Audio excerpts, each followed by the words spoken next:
اس نمان کوڑی کے سبب سے شکست دی گئی. شکست فاش اسرائیلیوں کو ہوئی اور کس کی وجہ سے؟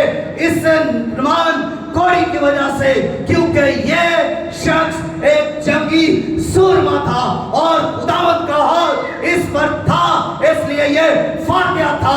جب یہ اپنی سرزمین پر چلتا ہے تو رعب کے ساتھ چلتا ہے، جب یہ غیر اقوام کی سرزمین پر بھی چلتا ہے تو بڑے رعب کے ساتھ، بڑے دبدبا کے ساتھ چلتا ہے، اور لوگوں پر اس کی شہرت کا، اس کی فاتحہ کا، اس کے دلیر ہونے کا رعب چھا جاتا ہے.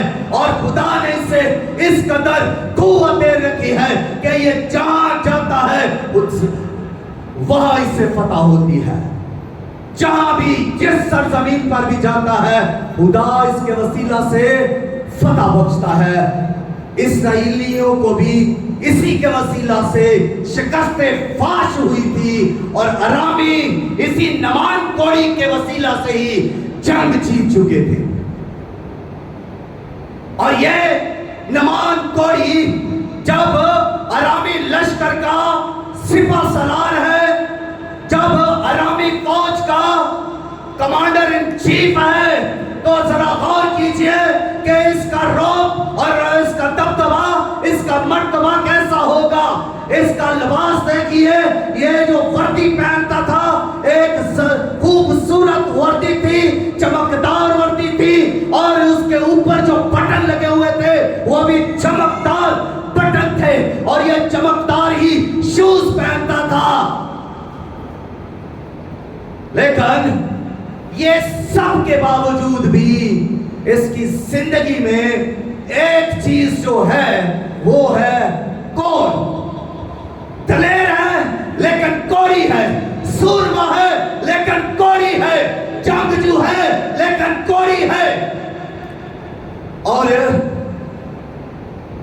سپہ سالار ہونے کے ساتھ ساتھ یہ اپنے بدن پر غلاظت رکھتا ہے، کوڑی ہے.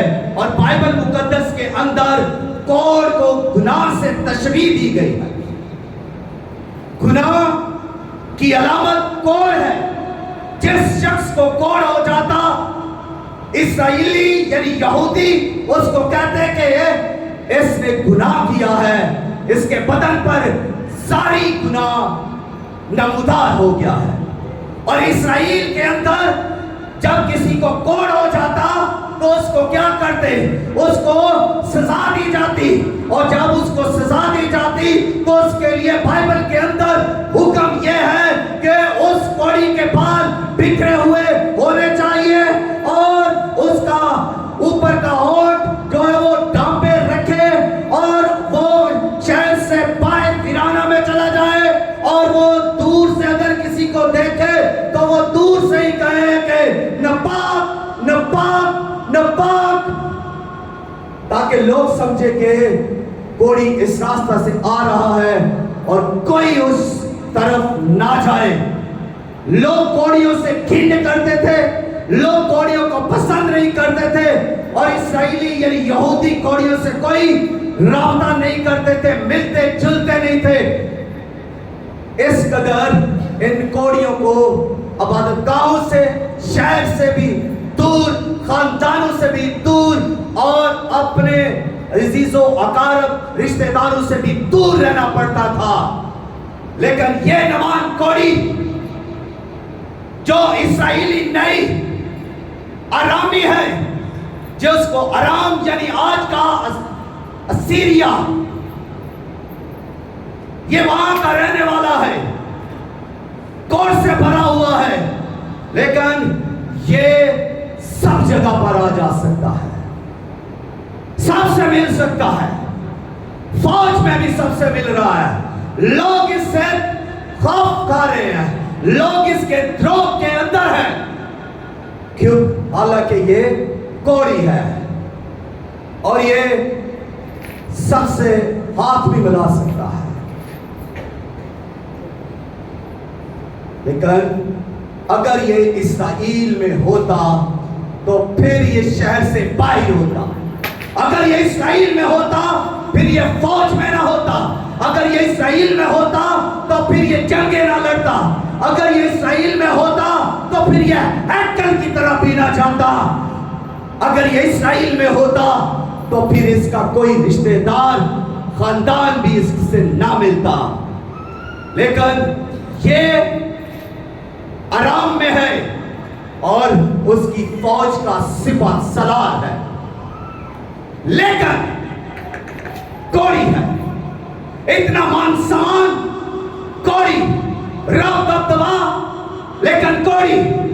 یہ لیکن ہر شخص کی زندگی میں ہو سکتا ہے.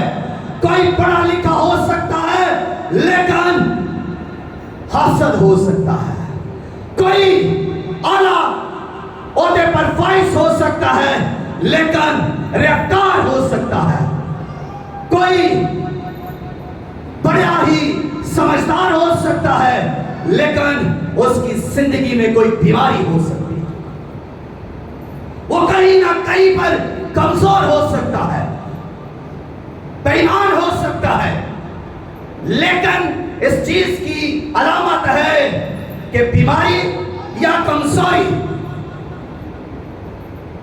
ہر شخص کی زندگی میں یہ ہو سکتا ہے لیکن وہ کھوڑی ہے. کوئی پروفیسر ہو سکتا ہے لیکن شرابی ہے. کوئی ڈاکٹر ہو سکتا ہے لیکن زانی ہے. کوئی ٹیچر ہو سکتا ہے لیکن جھوٹا ہے. کوئی پریچر ہو سکتا ہے لیکن مکار ہے. یہ لیکن ہر زندگی کے اندر موجود ہے, یعنی گناہ ہر زندگی کے اندر موجود ہے.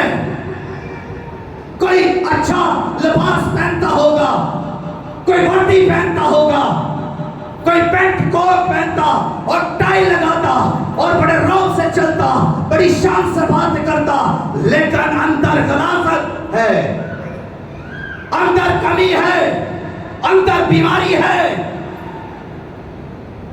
اس شخص کے اندر بھی ایک بیماری ہے اور وہ کوڑ کی بیماری ہے.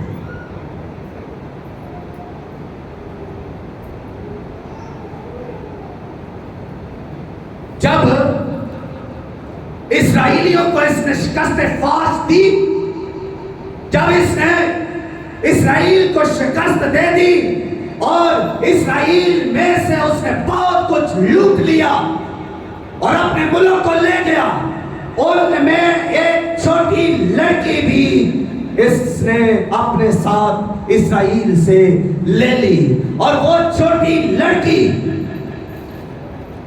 اسی نمان کوڑی کے گھر میں رہتی تھی, اس کی بیوی کی خدمت کرتی.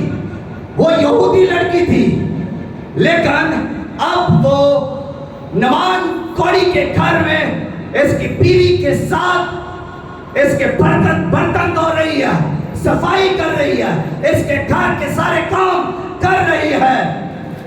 قید کے اندر ہے, اپنے ملک سے دور, اپنے گھر سے دور اور اپنے بہن بھائیوں اور ماں باپ سے دور, اپنی قوم سے بھی دور ہے, قید میں ہے, نمان کوڑی کے گھر میں خدمت کر رہی ہے.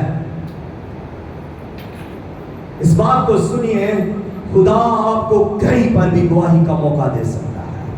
آپ قید کے اندر ہو, آپ میدان میں ہو, جنگ میں ہو, کسی جگہ پر بھی ہو, خدا آپ کو گواہی کا موقع دے سکتا ہے. خدا نے اس لڑکی کو استعمال کیا, خدا نے اس سے جرأت دی. اس نے اس عورت کو بتایا, یعنی نمان کی بیوی کو, جو اپنے ہسبینڈ کے لیے غم کھا رہی تھی, جو اپنے ہسبینڈ کے لیے پریشان تھی اور جو اپنے ہسبینڈ کے لیے غمگین تھی, اس کو اس نے بتایا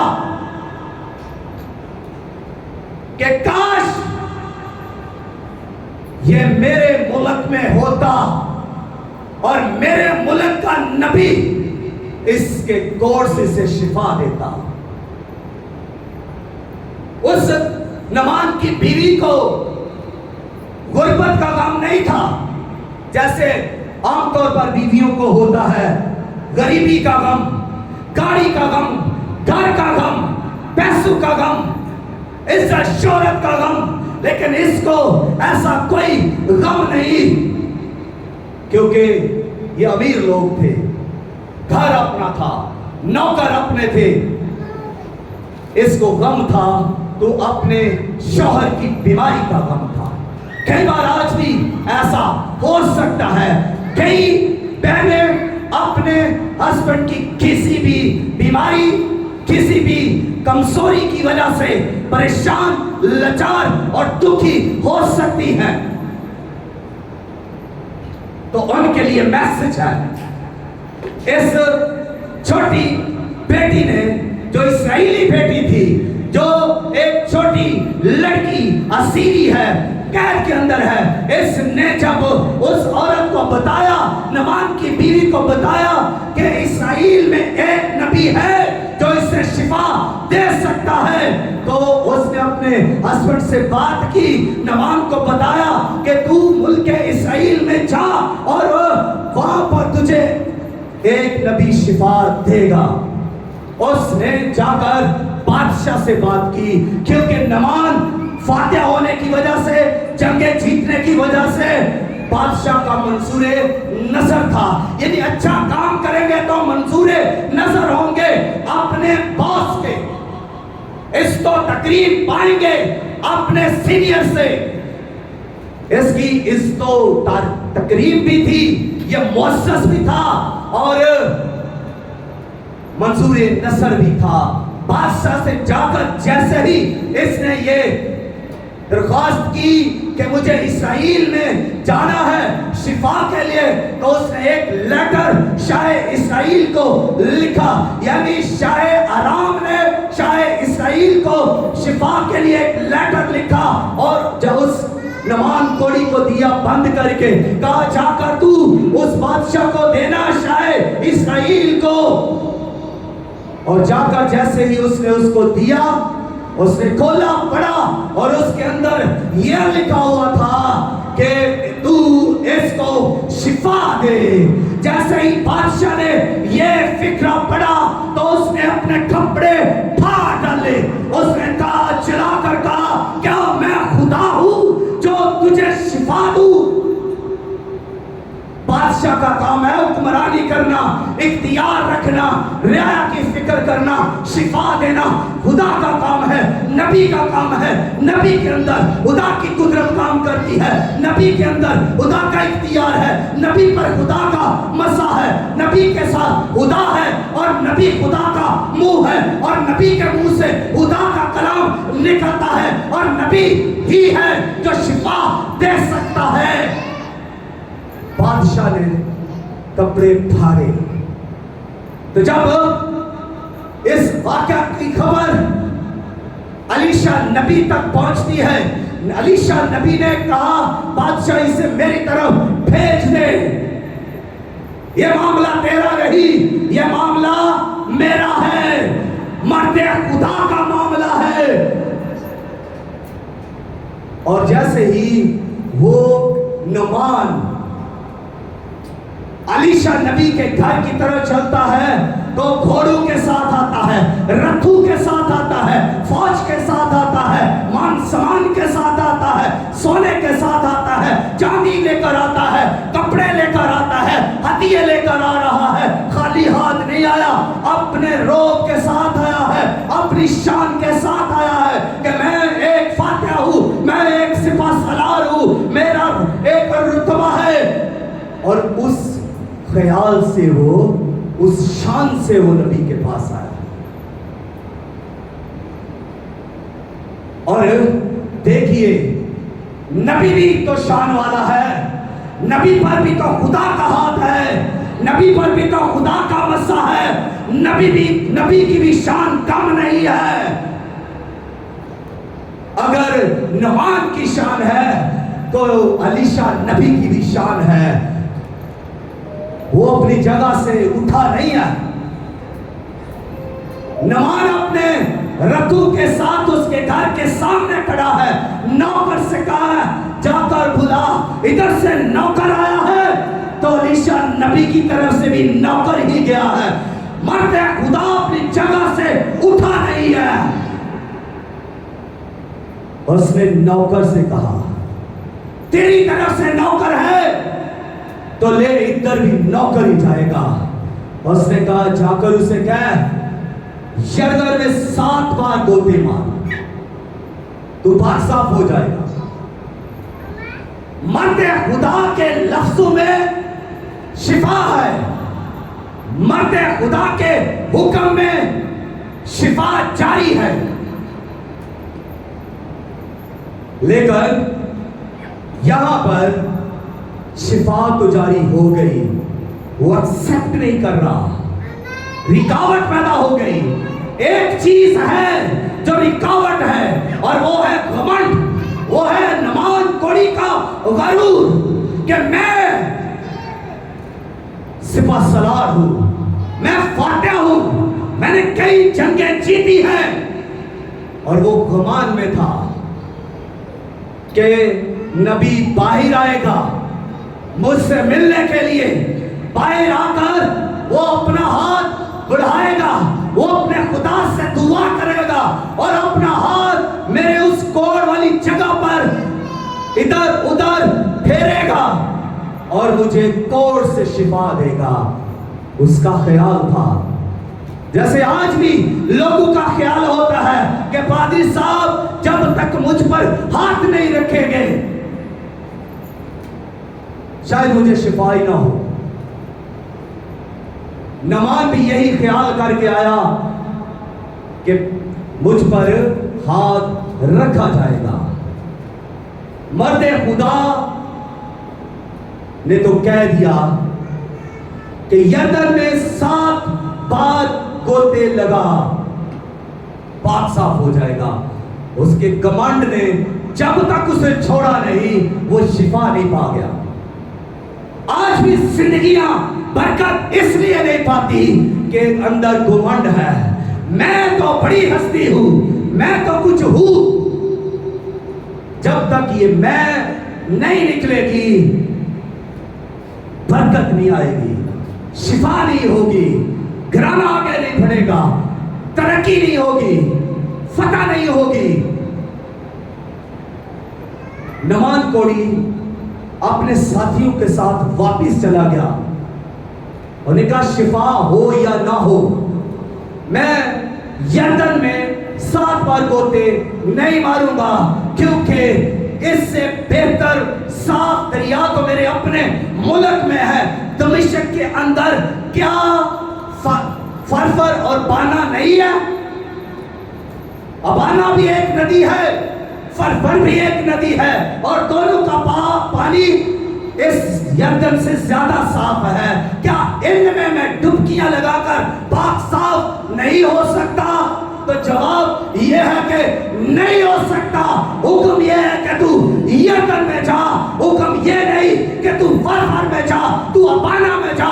حکم یہ نہیں کہ تو دمشق میں جا, حکم یہ ہے تو شاید اسرائیل میں رہ اور یردن میں 7 بار گوتے مار. حکم یہ ہے.